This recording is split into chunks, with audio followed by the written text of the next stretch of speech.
விழித்திருந்து ஜெபம் பண்ணுங்கள் என்று சொல்லியிருக்கிறார். பரிசுத்த மத்தேயு 13ஆம் அதிகாரத்தை நாம் வாசிக்கின்ற பொழுது 24, 25 வசனங்கள் சொல்லுகிறது, இயேசு ஒரு ஓமையை சொன்னார். பரலோக ராஜ்யம் தன் நிலத்தில் நல்ல விதையை விதைத்த மனுஷனுக்கு ஒப்பாயிருக்கிறது என்று சொல்லுகிறார். ஆண்டவராகிய இயேசு கிறிஸ்து ஓமையாக அநேக காரியங்களை பேசினதை குறித்து நாம் வேதத்திலே வாசிக்க முடியும். ஓமை என்று சொல்லுகின்ற பொழுது அந்த வார்த்தைகள் இன்னொரு காரியத்தை நமக்கு தெளிவுபடுத்துகிறது என்பதை நாம் ஒருபோதும் மறந்துவிட முடியாது. ஆண்டவர் சொன்னார், தேவனுடைய ராஜ்யம் நிலத்தில் நல்ல விதையை விதைத்த மனுஷனுக்கு ஒப்பாய் இருக்கிறது. 25ஆம் வசனத்திலே நாம் வாசிக்கிறோம், மனுஷர் நித்திரை பண்ணுகையில் என்று நாம் வேதத்திலே வாசிக்க முடியும். அவனுடைய சத்துரு வந்து கோதுமைக்குள் களைகளை விதைத்து விட்டு போனான். பரிசுத்த வேதாமத்தை நாம் வாசிக்கின்ற பொழுது பிசாசானவனுக்கு இன்னும் சில பெயர்கள் உண்டு. சாத்தான், சத்துரு, பொல்லாங்கான், வஞ்சிக்கிறவன் என்று சொல்லி அநேக பெயர்களை நாம் அறிந்திருக்க முடியும். ஆனால் இங்கே கர்த்தருடைய வார்த்தையை நாம் வாசிக்கிறோம், கோதுமை, களை, இரண்டு வார்த்தைகளை நாம் மிக தெளிவாக புரிந்து கொள்ள வேண்டும். கர்த்தருடைய சபையிலே கோதுமை மணிகளும் உண்டு, களைகளும் உண்டு. கர்த்தருடைய சபையிலே கர்த்தருக்கேற்ற ஜீவியம் பண்ணுகிறவர்களும் உண்டு, உலகத்துக்கு ஒத்த வேஷம் தரித்திருக்கிறவர்களும் உண்டு என்பதை நாம் மறந்து போக வேண்டாம். எனவேதான் கோதுமையை குறித்து வேதம் சொல்லுகிறது, ராஜ்யத்தின் புத்திரர்கள் என்று நாம் பரிசுத்த வேதாமத்திலே வாசிக்க முடியும். ராஜ்யத்தின் புத்திரர்கள் யார் என்றால், பாவத்திலிருந்து விடுதலை பெற்றவர்கள், ரட்சிக்கப்பட்டவர்கள், பரிசுத்தத்தோடு கூட வாழுகிறவர்கள், அபிஷேகம் பெற்றவர்கள், தேவனுடைய சித்தத்தையும் திட்டத்தையும் நித்தமும் அறிந்தவர்கள், எஜமானுக்கு உபயோகமானவர்கள், நற்கிரியைகளுக்கு ஆயத்தமானவர்கள் என்பதை நாம் பரிசுத்த வேதாமத்தின் மூலமாக தெளிவாய் அறிந்து கொள்ள முடியும். ராஜ்யத்தின் புத்திரர்கள் தேவனுக்கேற்ற கிரியைகளை, தேவனுக்கேற்ற வாழ்க்கையை வாழ்வதிலே அனுபவம் உடையவர்களாக காணப்படுகிறார்கள் என்பதை குறித்து நாம் பரிசுத்த வேதாமத்தின் மூலமாக தெளிவாய் அறிந்து கொள்ள முடியும்.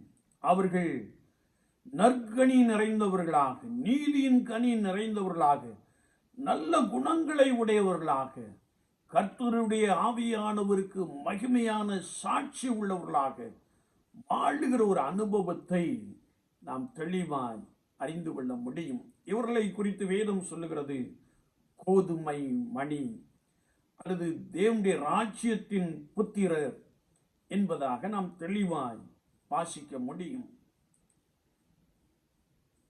களை என்று நாம் சொல்லுகின்ற பொழுது பொல்லாங்கானுடைய புத்திரர் என்று வேதத்திலே நாம் வாசிக்க முடியும். இங்கே கர்த்தருடைய வார்த்தையை நாம் வாசிக்கின்ற பொழுது கர்த்தருடைய வார்த்தை சொல்லுகிறது, பொல்லாங்கன் என்ற ஒரு வார்த்தையை பிசாசானவனுக்கு கொடுக்கப்பட்டிருப்பதை நாம் தெளிவாய் அறிந்து கொள்ள முடியும். பொல்லாங்கானவன் களைகளை விதைத்தான் என்று வசனம் நமக்கு மிக தெளிவாக சுட்டி காண்பிக்கிறது. வேதத்தை நாம் வாசிக்கின்ற பொழுது களை என்ற வார்த்தை தேவனுக்கு பிரியமில்லாத ஒரு அனுபவத்தை குறிக்கிறது. அப்போஸ்தலர் 13:10 நாம் வாசிக்கின்ற பொழுது, இந்த பொல்லாங்கானுடைய புத்திரர் அல்லது களை போன்றவர்கள் எப்படிப்பட்டவர்கள் என்றால், கபடம், பொல்லாங்கு, அநீதி, கசப்பு, வைராக்கியம் நிறைந்தவர்கள். அனுதின வாழ்க்கையிலே தேவனுடைய சித்தத்தை வெளிப்படுத்தாதபடிக்கு பிசாசின் பிள்ளைகளாக வாழுகின்ற தன்மையை நாம் தெளிவாய் அறிந்து கொள்ள முடியும். அது மாத்திரமல்ல, இவர்கள் கர்த்தருடைய வழியை புரட்டுகிறவர்கள் என்று வேதத்திலே நாம் வாசிக்கிறோம். பாவம், அக்கிரமம் துணிந்து செய்பவர்கள். இயேசு கிறிஸ்துவை நன்றாய் அறிந்திருந்தும் பாவத்திலே ஒருவேளை துணிகரமாய் நடக்கிற அனுபவத்தை உடையவர்கள், கொடியவர்கள் என்று நாம் சொல்லலாம். ஏனென்றால் நோவா காலத்தில் ஜனங்கள் மிகவும் கொடியவர்களாக காணப்பட்டார்கள் என்று நாம் வாசிக்கிறோம்.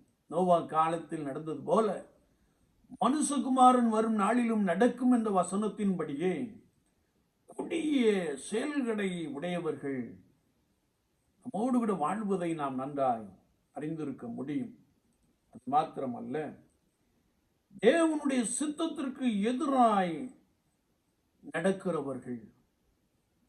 ரோமர் 8 நாம் வாசிக்கின்ற போது மாம்ச சிந்தை உடையவர்கள், தேவனுக்கு பிரியமில்லாத செயல்பாடுகள் நிறைந்தவர்கள், தேவனுக்கு பிரியமில்லாதவர்கள் என்று நாம் பரிசுத்த வேதாமத்தின் துணையோடு கூட மிக தெளிவாக அறிந்து கொள்ள முடியும்.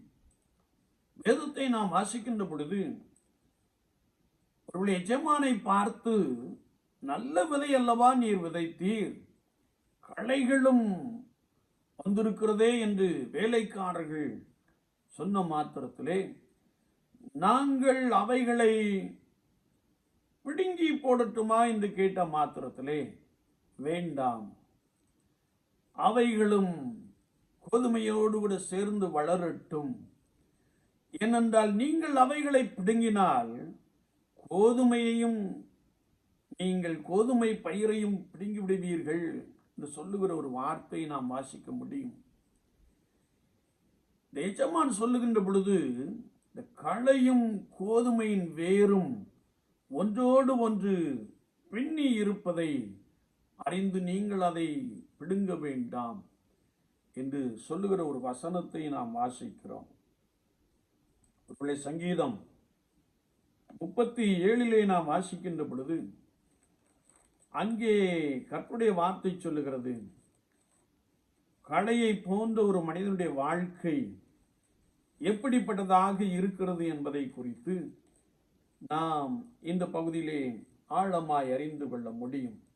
சங்கீதம் 37, 35, 36 நாம் வாசிக்கின்ற பொழுது கர்த்தருடைய வார்த்தை சொல்லுகிறது, கொடிய பலவந்தனான ஒரு துன்மார்க்கனை கண்டேன், அவன் தனக்கேற்ற நிலத்தில் முளைத்திருக்கிற பச்சை மரத்தை போல் தலைத்தவனாயிருந்தான். ஆனாலும் ஆனாலும் ஆனாலும் அவன் ஒளிந்து போனான். பாருங்கள், அவன் இல்லை, அவனை தேடினேன், அவன் காணப்படவில்லை என்று சொல்லுகிற ஒரு வார்த்தையை நாம் வாசிக்க முடியும். என்னை கேட்டுக்கொண்டு இருக்கிற என் அன்பு சகோதரனே, சகோதரியே, ஆண்டவர் களையும் வளரட்டும் என்று சொல்லுகிறார். நாம் மத்தேயிலே வாசிக்கின்ற பொழுது, ஒருவேளை இந்த மரம் இந்த ஆண்டும் இருக்கட்டும், கனி கொடுத்தால் பார்ப்போம், கனி கொடுக்காவிட்டால் அவைகளை வெட்டி போடுவோம் என்று சொல்லுகிற ஒரு வார்த்தையை நாம் வாசிக்க முடியும். என்னை கேட்டுக்கொண்டு இருக்கிற என் அன்பு சகோதரனே, சகோதரியே, ஒருவேளை ஆண்டவர் 2 தரத்தாரையும் கர்த்தருடைய சபையிலே வைத்திருக்கிறார், இருவரும் வளரட்டும் என்று சொல்லுகிறார். ஆனால் விசுவாச வாழ்க்கையிலே நம்முடைய வாழ்க்கையின் அனுபவம் ஒருவேளை ஆண்டவருக்கு பிரியமாய் இல்லாவிட்டால் அவர் அதிலே நம்மேல் பிரியமாய் இருக்க மாட்டார். வேதத்தை நாம் வாசிக்கின்ற பொழுது, மனுஷன் தூங்குகையில் இந்த களை போன்ற காரியங்கள் நடப்பதை குறித்து வேதம் சொல்லுகிறது. இன்றைக்கு விசுவாச வாழ்க்கையிலே அநேகர் தூங்கிக் கொண்டிருப்பதை பார்க்கிறோம். இருவரும் சேர்ந்து வளருகிறதை பார்க்கிறோம். இதிலே சிலர் ஆவிக்குரியவர்கள் போன்று காணப்படுகிற ஒரு அனுபவத்தை பார்க்கிறோம். ஆனால் அந்த தன்மை இல்லை. நித்திரையாயிருக்கிறார்கள், அயர்ந்து நித்திரையாயிருக்கிறார்கள். ஆனால் வேதம் சொல்லுகிறது, நீங்கள் சோதனைக்குட்படாதபடிக்கு விழித்திருந்து ஜெபம் பண்ணுங்கள் என்ற வசனத்தின்படியே கர்த்தருக்கு முன்பதாக நாம் விழித்திருக்கின்ற பொழுது கர்த்தருடைய ஆவியானவர் நம்மை தமக்கென்று உருவாக்க போதுமானவராக இருக்கிறார். இன்னும் சிலர் இந்த கலைகளை குறித்து கவலைப்படாமல் தங்களுக்காகவே ஜெபித்துக் கொண்டிருக்கின்ற, தங்களுக்காகவே வாழ்ந்து கொண்டிருக்கிற ஒரு பெரும் கூட்டத்தை நாம் பார்க்கிறோம். ஆனால் என்றைக்கு மனிதன் நித்திரை பண்ணுகிறவனாக இருக்கிறானோ அன்றைக்கு களைகள் விதைக்கப்படுவதை பரிசுத்த வேதாகமும் நமக்கு தெளிவாய் கற்றுக் கொடுக்கிறது. விசுவாச வாழ்க்கையிலே சோதனைக்குட்படாதபடிக்கு விழித்திருந்து ஜெபிக்கிற ஒரு நபராக காணப்படுகிறோமா? வேதத்தை நாம் வாசிக்கின்ற பொழுது ஆண்டவர் இரண்டும் வளரட்டும் என்று சொன்னார். கடைசியாக நான்காவதாக, அறுப்பின் நாளிலே நாம் முதலாவது களையை பிடுங்கி கட்டி அதை சுட்டரித்து போடுங்கள், பின்பு நீங்கள் கோதுமை மணியை களஞ்சியத்தில் சேருங்கள் சொல்லுகிற ஒரு வார்த்தையை நாம் தெளிவாய் வாசிக்க முடியும். அறுப்பின் நாள் சிலருக்கு முன்கூட்டியே வந்து விடுகிறது.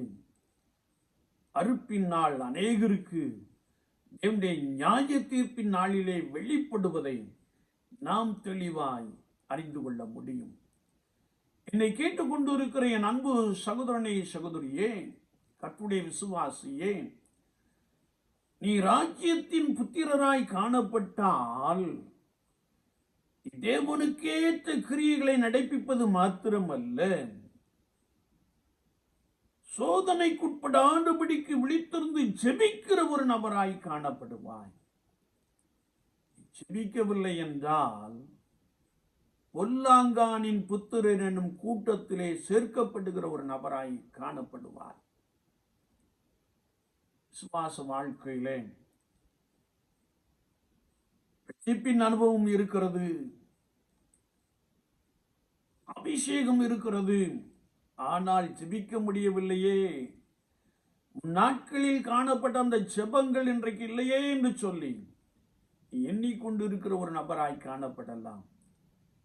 ஆவியானவர் உன்னை பார்த்து சொல்லுகிறார், சோதனைக்குட்படாதபடிக்கு விழித்திருந்து ஜெபம் பண்ணுங்கள். நீங்கள் ஜெபிக்கவில்லை என்றால் பொல்லாங்கான் களையை விதைத்து கொண்டே இருக்கிறவனாக இருப்பான். அறுப்பின் முடிவில் மாத்திரமே யார் தேவனுடைய புத்திரர்கள், யார் தேவனுடைய மனிதர்கள், யார் தேவனுடைய மனுஷிகள் என்பது நிதானிக்கப்படும் என்பதை நீங்கள் ஒருபோதும் மறந்துவிட வேண்டாம். விசுவாச வாழ்க்கையிலே ஆவிக்குரிய நித்திரையிலே இருக்கிற ஒரு நபராக காணப்படுகிறோமா? சற்று நம்மை நாமே நிதானித்து ஆராய்ந்து பார்ப்போம். உலகத்திலே நடைபெறுகிற சம்பவங்கள் வேதத்திலே சொல்லப்பட்டவைகள் என்பதை அறிந்து நாம் ஜெபிப்பதிலே, விழித்திருந்து ஜெபிப்பதிலே உறுதியாய் காணப்படுவோம். கர்த்தருடைய ஆவியானவர் நம்மை பலப்படுத்துவார். கர்த்தருடைய ஆவியானவர் உங்களை கொண்டு பெரிய காரியங்களை செய்வார். கர்த்தருடைய சபையிலே நீங்கள் கர்த்தருக்காய் வைராக்கியமாய் எழும்புகிறவர்களாக காணப்படுவீர்கள்.